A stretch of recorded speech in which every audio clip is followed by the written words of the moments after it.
Hello and welcome to Follow the Money. I'm Raine Musñgi. Join us as we explore the tools and insights you need to jumpstart your financial journey.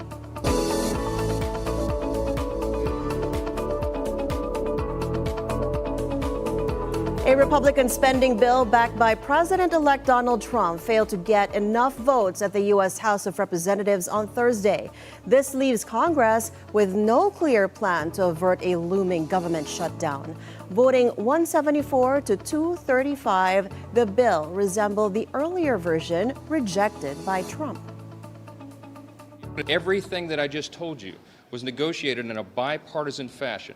Both parties agreed to these terms, and that's what's on the floor right now. The only change in this legislation is that we are going to push the debt limit to January 30th of 2027. We will push it beyond that, or to that time point, and that will allow us to do the important work of governing in the new Congress. The Musk-Johnson proposal is not serious. It's laughable. Extreme MAGA Republicans are driving us to a government shutdown.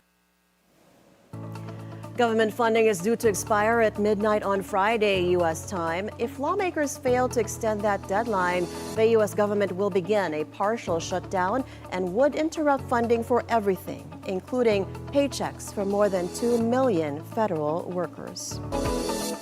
U.S. stocks ended little changed on Thursday as an early rebound from a sharp drop in the prior session after the Federal Reserve forecast fewer than expected interest rate cuts and higher inflation next year. Economic data was in sync with the Fed's view, with weekly initial jobless claims falling more than expected, while gross domestic product for the third quarter was revised to show a 3.1% increase from the previously reported 2.8% pace.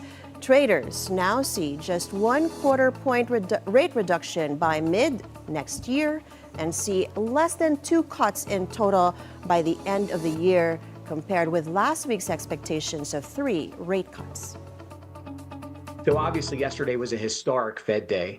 Treasury moved up about 10 basis points, Treasury yields on the 10-year, and that was the most since 2013. Beyond that, we saw the VIX go up 74%, which was its second largest spike ever. And then so we saw across the board stocks react to that. So today, obviously, we're getting a bounce back, which is good. I think one of the things when you see these spikes up in the VIX, it's very important to keep an eye on it. And so the VIX reached a level of about 27, which again was up 74%. You usually don't see a gap up again another day unless something really bad happens to solidify that news from yesterday. The rest of the year going into January is going to be very, very much dependent upon interest rates and then expectations for inflation. So every reading will be important from here. Meanwhile, the Bank of Japan kept interest rates unchanged on Thursday, and as widely expected, the 9-member BOJ board voted 8-1 to keep its short-term policy rate unchanged at 0.25%, in a sign policymakers preferred to tread cautiously amid uncertainty over U.S. President-elect Trump's economic plans. One dissenting board member's proposal to push up borrowing costs showed the bank remains on track to tighten policy early next year. Regarding monetary policy, if the economy and prices move in line with our forecast, we will continue to raise our interest rate and adjust the degree of monetary easing accordingly. That's our basic idea. As for the timing of adjusting the degree of monetary easing, we need to scrutinize various data carefully in reaching a decision. To confirm the strength of Japan's wage inflation cycle, we need more information on the outlook for wages, including the momentum of next year's wage negotiations. The BOJ's meeting concluded hours after the U.S. Fed cut interest rates but signaled a more cautious path of easing next year, sending global stocks sharply lower. At a news conference on Thursday, BOJ Governor Kazuo Ueda said real interest rates remain very low, but acknowledged fresh risks to the outlook from Trump's proposed trade policies. The outlook is pretty bright for our economy.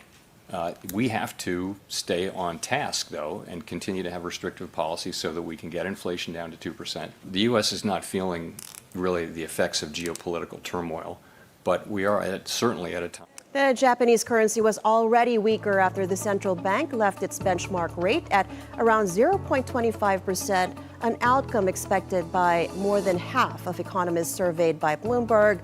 Japanese bond futures rose on the comments.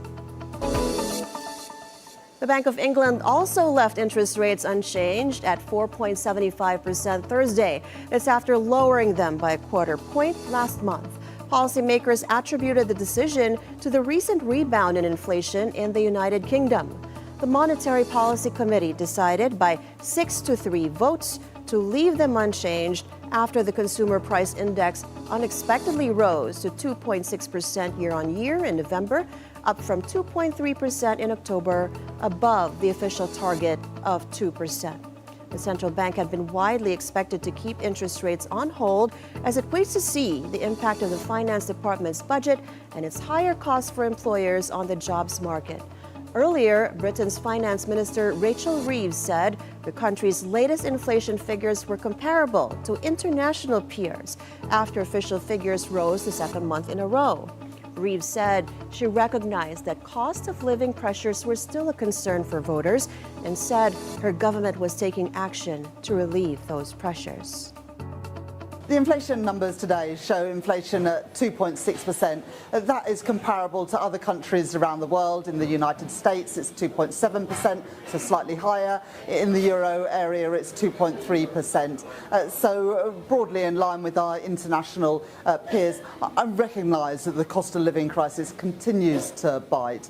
That's why in the budget we increased the national living wage, a pay rise for 3 million workers, and it's why we froze fuel duty so that motorists are not paying more at the pumps.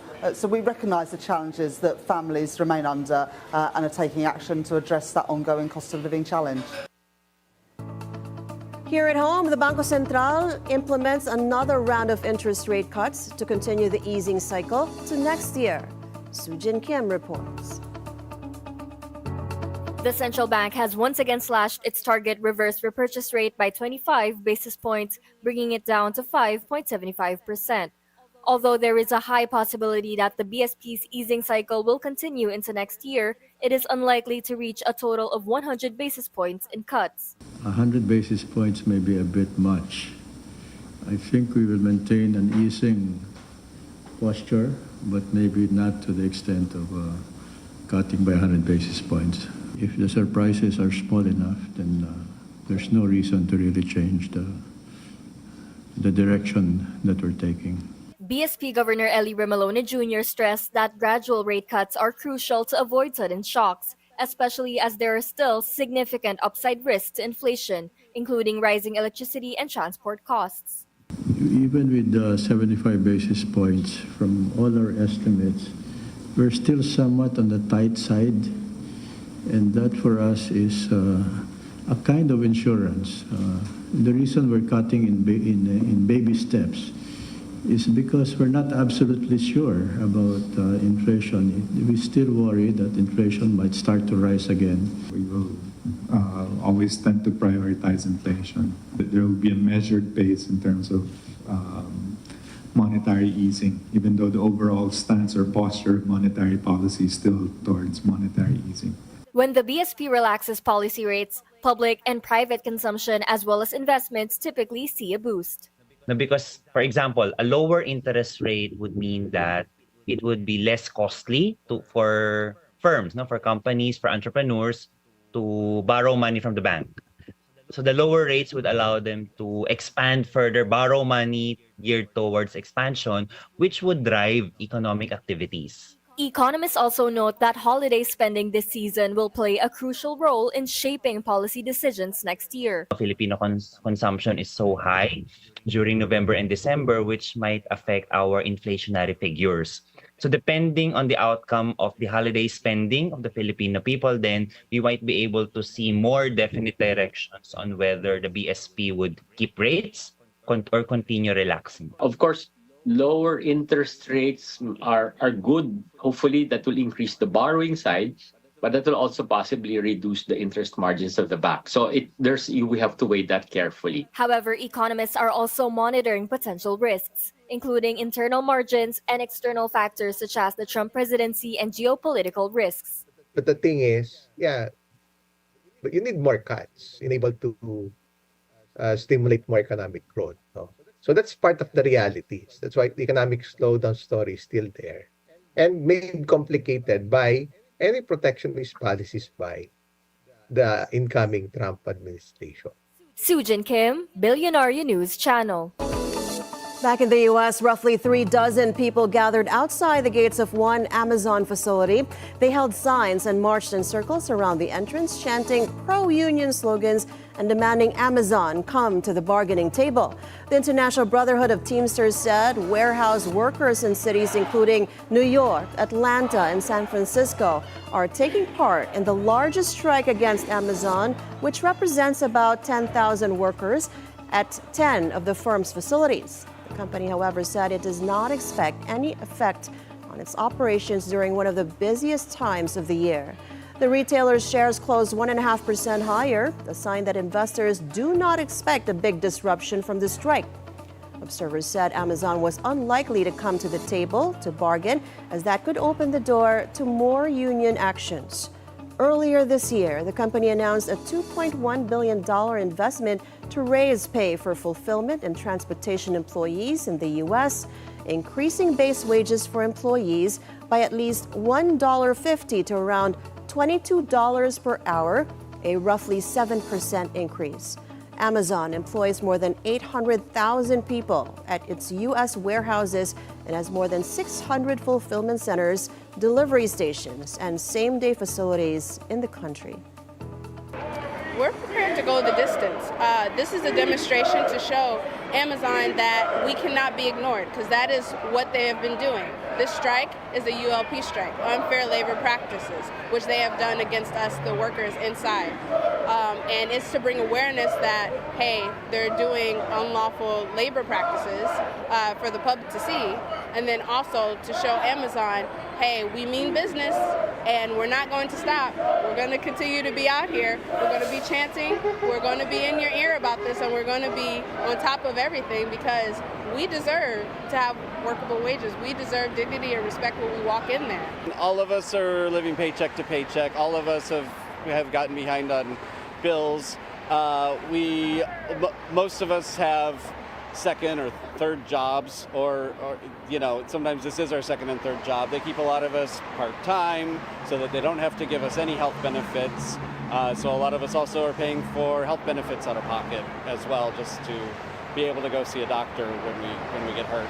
To us, we don't want this to be something that makes the customer suffer. We want everybody to have a great Christmas, but we feel like Amazon has forced us into this. So whatever impacts we have, whatever packages are late, I just want everyone out there to remember that this is because Amazon's refusing to come to the bargaining table. In a moment, we'll continue that thread on delivery services. We'll look into whether green logistics can be the key to future-proofing billionaire businesses. Stay on BNC and follow the money.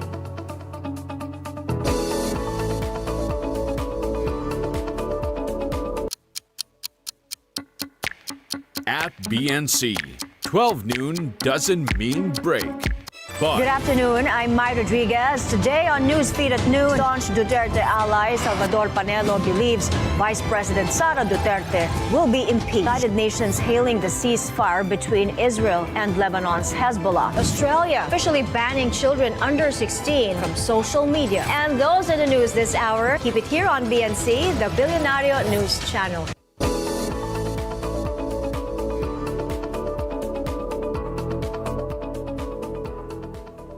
Welcome back to Follow the Money. The push for sustainability is reshaping industries, and Uber says they're leading the way in green logistics in the Philippines. Today on Follow the Money, we sit down with Uber CEO Dennis Ng to discuss a breakthrough, the future of electric vehicles and logistics, and how businesses, including those of high net worth individuals, can benefit from the shift to sustainable transportation. Dennis, good morning, and thank you so much for joining us. Good morning. Thank you for having me here. Muber has pioneered the transition to green logistics in the Philippines. Can you share with us how the recent EV fleet financing milestone with the biggest bank in the country will impact businesses, including those of Bilyonarios, for example, in terms of cost savings and sustainability? Okay, this is a landmark deal with BDO. I think this is the first time a commercial bank financing a logistic fleet of the electric vehicle. So this is a big boost for industry like us. Before we have to bootstrap everything, buying our EV from our equity raised. So with this landmark deal, it will help Mober increase our fleet to up to 110 now and up to 240 units of electric trucks by 2024 Q1. And as you said, it is a game changer, and securing financing for EVs has been a challenge. What kind of challenges did you face in getting this partnership with a major bank off to a good start? Because EV is very new to everybody here in the Philippines, especially for the commercial EV. So we have to convince the bank, BDO, that the electric delivery trucks are very reliable now compared to the ICE, meaning to the diesel one. So we also convinced them that in Mober, we invested in battery management system wherein we can monitor the real-time health of the battery, because battery is the most expensive part of the EV.